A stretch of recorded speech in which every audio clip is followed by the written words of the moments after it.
विदिशा जिले की गंजबासोदा तहसील में अंतर्राष्ट्रीय महिला दिवस के उपलक्ष्य में सहकार भारती के बैनर तले एक भव्य कार्यक्रम संपन्न हुआ। इस अवसर पर प्रदेश भर से आए अतिथियों ने अपने विचार साझा किए और सहकार भारती के पदाधिकारियों द्वारा अतिथियों का सम्मान किया। मुख्य अतिथि अधिवक्ता एवं समाज सेविका लक्ष्मी सिंह मीणा का पुष्प गुच्छों से स्वागत कर लोक माता अहिल्याबाई का स्मृति चिन्ह भेंटकर सम्मानित किया गया। कार्यक्रम में मुख्य अतिथि के रूप में अधिवक्ता एवं समाज सेविका लक्ष्मी सिंह मीणा जी ने महिलाओं की रोजगार क्षेत्र में आगे बढ़ने के महत्व पर अपने विचार रखे। उन्होंने बताया कि राष्ट्र निर्माण में महिलाओं का महत्वपूर्ण योगदान है, क्योंकि वे केवल परिवार की आधारशिला ही नहीं बल्कि समाज और देश की आर्थिक, सामाजिक और सांस्कृतिक प्रगति में भी महत्वपूर्ण भूमिका निभाती हैं। उन्होंने महिलाओं को आत्मनिर्भर बनने, शिक्षा प्राप्त करने, उद्यमिता को अपनाने और सहकारिता के माध्यम से अधिक सशक्तिकरण की दिशा में कार्य करने के लिए प्रेरित किया। इस आयोजन ने महिलाओं को जागरूक और प्रेरित करने में अहम भूमिका निभाई, जिससे वे समाज और राष्ट्र के विकास में अपनी भागीदारी और सशक्त कर सके। उन्होंने अपने वक्तव्य के माध्यम से उन्होंने कहा कि हम सबको यहाँ यह समझने की आवश्यकता है कि महिला सशक्तिकरण का अर्थ पुरुषों का विरोध नहीं है, बल्कि राष्ट्र निर्माण के लिए महिला और पुरुष दोनों का साथ साथ चलना अति आवश्यक है, क्योंकि प्रकृति ने महिला और पुरुष दोनों को ही विशिष्ट उद्देश्यों के लिए रचा है। स्त्री और पुरुष दोनों एक दूसरे के विरोधी नहीं बल्कि एक दूसरे के पूरक हैं। सृष्टि के निर्माण के लिए शिव और शक्ति दोनों की आवश्यकता है। यह आयोजन महिलाओं के उत्थान और राष्ट्र निर्माण में उनकी भागीदारी को प्रोत्साहित करने के लिए एक महत्वपूर्ण मंच साबित हुआ। सशक्तिकरण आर्थिक तौर पर अवसर देती है और एक प्रभावशाली भूमिका जो आज हम सब यहाँ उपस्थित हुए हैं, ये एक निखार भार में आता है। अब हम बात करेंगे राष्ट्र निर्माण में कैसे हम सहयोग करेंगे। तो क्या राष्ट्र निर्माण का संभव नारी के बिना हो सकता है? अपमान मत करिए नारियों का, इनके बल पर तो जग जलता है, पुरुष जन्म लेकर इन्हीं की गोद में तो पलता है।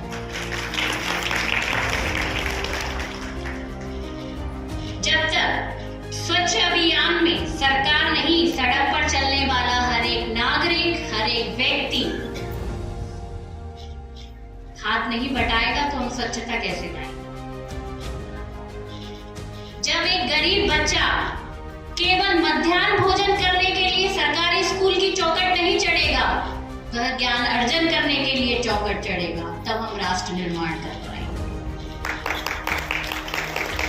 मैं तो ये कहूंगी कि हमारा राष्ट्र निर्माण तब तक संभव नहीं हो सकता जब तक हमारे देश का नागरिक नैतिक रूप से सटीक, चारित्रिक रूप से भ्रष्ट, मानसिक रूप से दिवालिया, धार्मिक रूप से अंधा और राजनीतिक रूप से गंदा होगा, तब तक हमारे राष्ट्र का निर्माण नहीं हो सकता। हम स्वैच्छिक मान मूल्यों की कई बातें तो कर लेंगे, लेकिन हमारे अखंड भारत को खंड खंड करता रहेगा, तब तक हमारा राष्ट्र निर्माण नहीं होगा। हमें बड़ी बड़ी बातें नहीं, छोटी छोटी कोशिशें करनी होंगी, क्योंकि जब हमें ठोकर लगती है तो पहाड़ों से नहीं लगती, पत्थरों से लगा करती है। इसीलिए आज महिला दिवस, अंतर्राष्ट्रीय महिला दिवस के उपलक्ष्य में हम सब दृढ़ संकल्पित होकर ये बात करेंगे और महिला सहकारिता को मजबूत करने का संकल्प लेंगे। और एक छोटी सी बात और मैं कहना चाहूंगी कि हम सबको यहाँ एक बात आवश्यक रूप से समझनी चाहिए कि महिला सशक्तिकरण का अर्थ पुरुषों का विरोध करना नहीं है, बल्कि राष्ट्र निर्माण के लिए पुरुष एवं महिला दोनों का साथ साथ चलना अति आवश्यक है, क्योंकि प्रकृति ने महिला और पुरुष दोनों को ही विशिष्ट उद्देश्यों के लिए रचा है। स्त्री और पुरुष दोनों एक दूसरे के विरोधी नहीं बल्कि एक दूसरे के पूरक हैं। जैसा कि राष्ट्र निर्माण के लिए शिव और शक्ति दोनों की आवश्यकता है, उसी प्रकार हमारे देश के लिए, हमारे देश की उन्नति के लिए, हमारे परिवार की उन्नति के लिए और राष्ट्र की उन्नति के लिए हम दोनों को ही साथ साथ चलने की आवश्यकता है। आज आप सब यहाँ हैं और मैं हूँ, ये भाग्य नहीं, हम सबका सौभाग्य है और इसके हम साक्षी हैं और हम सभी यहाँ एक दूसरे के साथ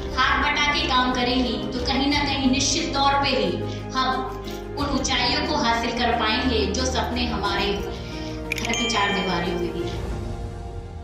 अगर आप में से कोई भी है जो ऐसी महिलाओं को देखते हो, कि मैं कानूनी क्षेत्र से आती हूँ, तो कहीं कोई किसी भी समस्या में लगता है, आप अगर वो कोई समस्या में, तो उसको समस्या से बाहर निकालिए, उसका सहारा बनिए और हमेशा कहिए कि राष्ट्र निर्माण में और देश की प्रगति में हम नारियां कहीं भी पीछे नहीं हैं। सहकार भारती संस्कारों की बात करती है और मैं तो ये कहूंगी कि नारी, जो मैं हमेशा कहती हूँ, मुझे बार बार दोहराने में इसमें कोई भी संकोच नहीं है कि नारी ना और उसमें आ की मात्रा वो हमारे लिए अनुशासन है, और जो री में मात्रा है वो हमारी ओढ़नी है। तो हमें हमारी गरिमा में रहकर वह कार्य करने चाहिए और इस देश को सशक्त बनाना चाहिए, सहकारिता को सशक्त बनाना चाहिए। इन्हीं शब्दों के साथ आप सभी को मेरा प्रणाम।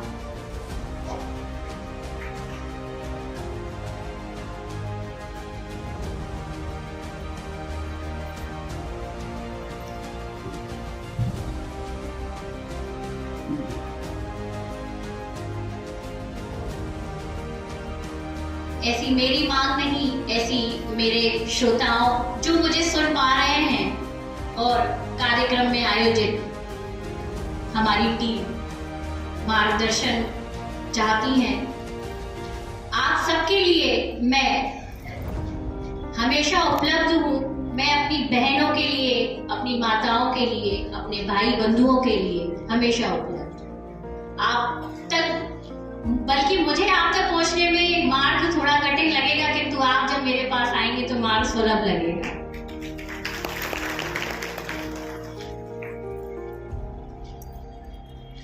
मन चाहता है कि मैं और मार्गदर्शन जैसी चीजों के बारे में हम बात करें। पुरुष को कहीं ना कहीं ये चीज समझनी होगी कि महिला, उसका भाव क्या है। आप गर्भ रोटी उसके हाथों की खाते हैं और कहते हैं तुमने मेरे लिए किया ही क्या है। दिन भर तो घर में रहती है और क्या कर रहे हैं? नहीं, हम घर के होम मिनिस्टर हैं और क्या कर रहे हैं इसके बाद। आज आप ऑफिस जा पा रहे हैं तो हमारे हाथों की रोटी खाकर ही आप आगे जा पा रहे हैं, और आज आप स्वच्छ जीवन जी रहे हैं, आपके कपड़े धुले प्रेस करे हुए दिख रहे हैं आज हमारी देर। मैं तो कहूंगी कि हमें बड़े बड़े उदाहरण देने की जरूरत नहीं है। आज हम हमारी माता जी को देखेंगे, हमारे दादी जी को देखेंगे, तो हमें इनमें ही महानता दिखेगी। कैसे हमारी माँ ने एक परिवार को सींचा होगा। आज मैं यहाँ खड़ी, मुझे अतिशयोक्ति नहीं है ये कहने में कि मैं आज जो कुछ हूँ या होने की आशा करती हूँ, मैं इसका श्रेय मेरी माता को दूंगी। और जो मेरे साथ हैं, मेरे साथी हैं, इसे कहा जाता है कि ये हमारे हाथ हैं और 5 उंगलियां अलग अलग तो हैं। आए और अपने संक्षिप्त शब्दों में हमारे लिए कुछ अनमोल वचनों को प्रदान करें।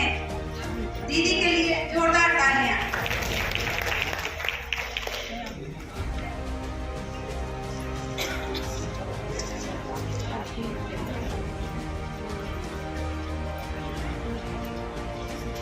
सम्मानीय मंच,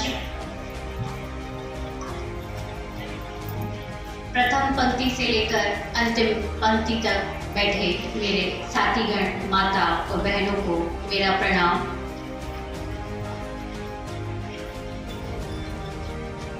और मुझे ये कहते हुए बहुत खुशी और गर्व महसूस हो रहा है कि यहाँ पे महिलाओं की संख्या ज्यादा है।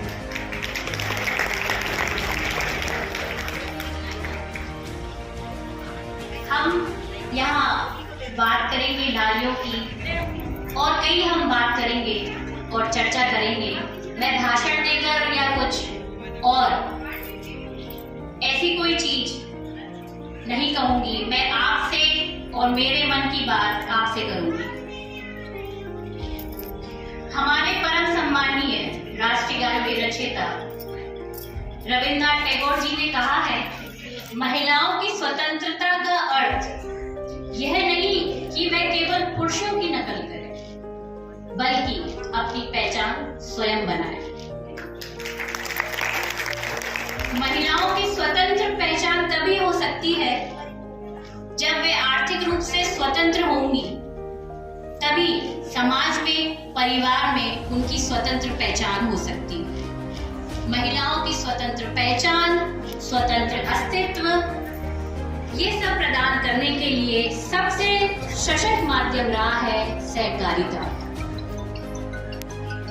क्योंकि सुभाष चंद्र बोस जी भी कहते हैं कि गुलामी की जंजीरों को तोड़ने के लिए महिलाओं का संगठित होना अति आवश्यक है। महिलाओं को आगे बढ़ाने का प्रयास आज से लगभग 275 वर्ष पूर्व माता अहिल्याबाई द्वारा किया गया। आज इन्हीं की 300वीं जयंती के सुअवसर पर हम सब उपस्थित हैं।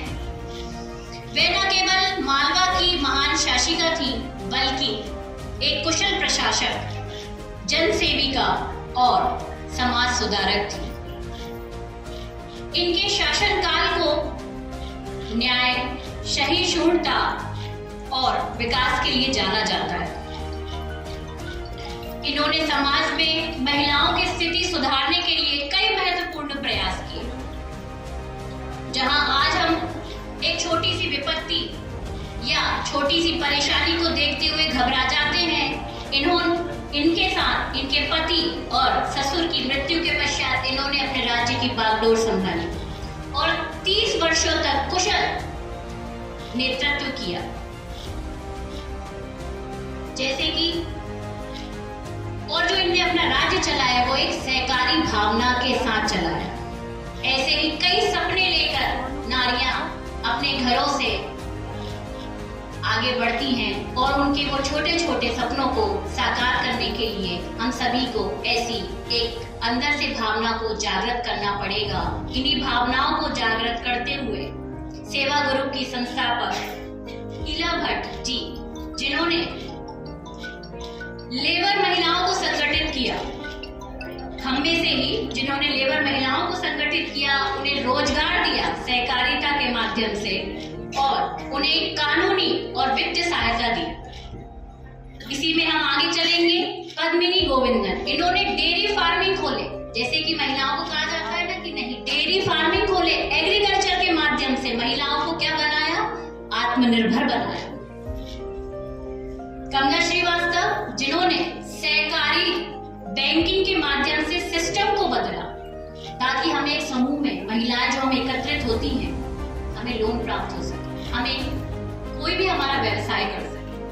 सिंधुताई सबकारे, जिनको आप जानते ही होंगे, इन्होंने अनाथ बच्चों के लिए सहकारी संस्था के माध्यम से उन्हें शिक्षा दी और उनके लिए आवासों का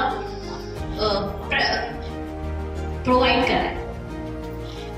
ये महिलाएं सहकारिता के माध्यम से सशक्त बनने का काम कर रही हैं। इनका योगदान ये साबित करता है कि जब महिलाएं संगठित होकर कार्य करती हैं तो वह न केवल अपनी स्थिति सुधारती हैं, बल्कि पूरे समाज और परिवार की स्थिति को सुधारती हैं।